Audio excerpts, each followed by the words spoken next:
Dan saya mohon maaf bila penjelasan saya tidak berkenan di hati panjenengan sekalian.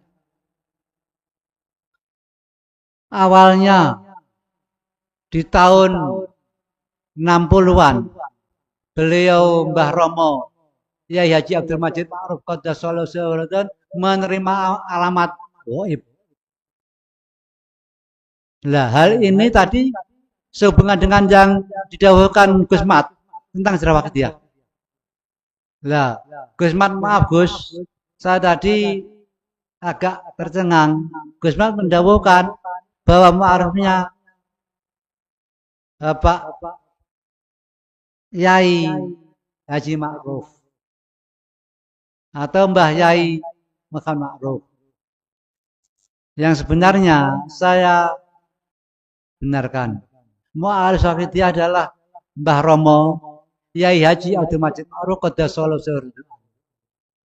Beliau di tahun itu mendapat alamat gaib yang isinya diperintah untuk membenahi umat.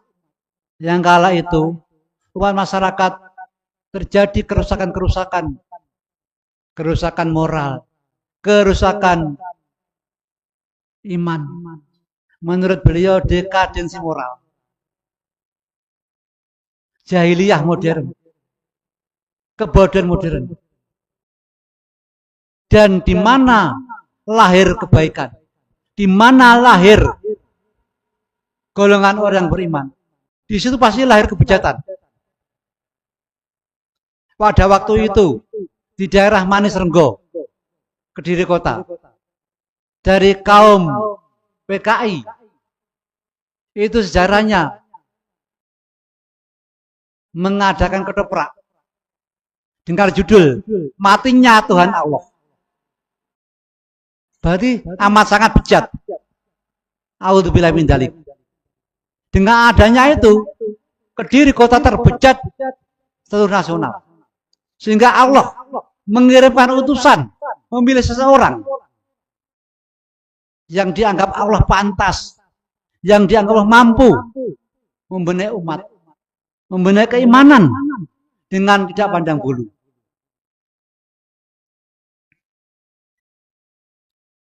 Kemudian beliau itu sebenarnya tidak berani menerima tugas itu. Sampai 2 kali, yang ketiga kalinya setengah dipaksa. Kalau beliau Mbah Romo Yai Abdul Majid Qaddasallahu sirrahu tidak mau, diancam, dibebankan kepada beliau dosa-dosa orang-orang khususnya di daerah Kediri.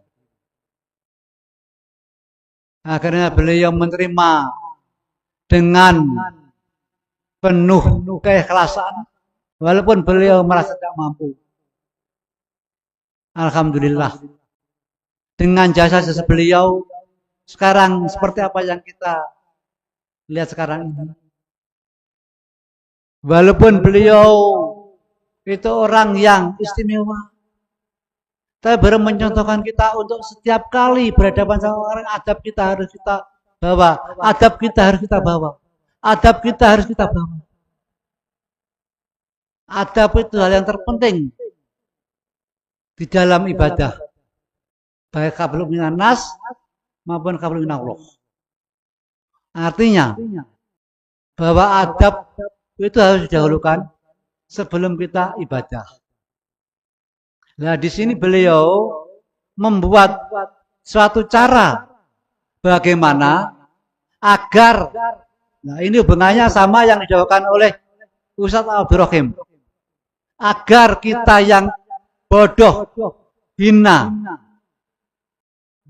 pezina, pendosa, pefitnah, ini bisa usaha kepada Allah. Kita golongan orang-orang yang tidak punya sayap. Kita golongan orang-orang tidak punya sodang. Terus bagaimana agar kita bisa meletik? Bagaimana kita bisa terbang? Nah, itu beliau membuat suatu gagasan. Gagasan itu dinamakan perjuangan fafiru ilallah. Perjuangan fafiru Allah juga disebut perjuangan wahidiyah. Perjuangan wahidiyah secara umum itu pengertiannya ngelakoni atau berbuat, melakukan sesuatu untuk menyelamatkan diri kita, menyelamatkan keluarga kita, di samping umat masyarakat dari rusaknya keimanan dan moral. Kemudian wahidiyah berasal dari bahasa Arab yang bunyinya wahid, artinya satu. Kemudian ditambah ya tak marbutoh, jadi wahidiyah, yang artinya golongane wong kang nyuwejake Allah Subhanahu wa taala, utawa golongane wong kang ngabekti ning murbeng Sang Dumadi, atau golongan orang yang bertauhid kepada Allah Subhanahu wa taala. Sehingga beliau mengajak kita semua. Terus beliau itu berpikir, padahal beliau ditugasi oleh Allah Subhanahu wa taala menyelamatkan, membenahi moral dan keimanan anak-anak manusia, tidak pandang bulu. Beliau tirakat.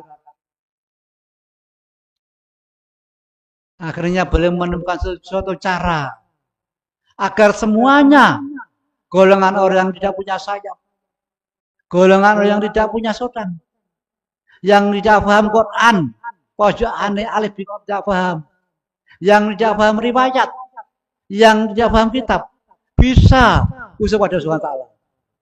Akhirnya beliau menciptakan doa.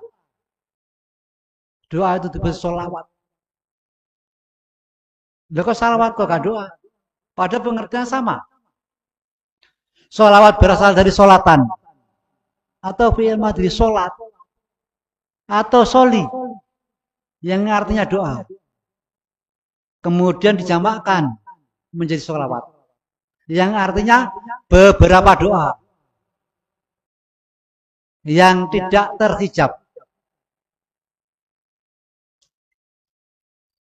Kalau dinamakan doa bukan sholawat, maka bagi kita orang-orang yang tidak punya sayap, bagi kita orang-orang yang tidak punya sodang atau kaki, tidak mungkin bisa usul kepada Allah.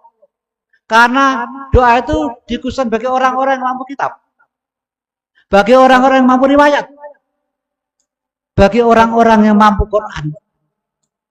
Kalau kita tidak mampu, mana mungkin bisa usul? Maka itu beliau mencontohkanlah doa dinamakan sholawat.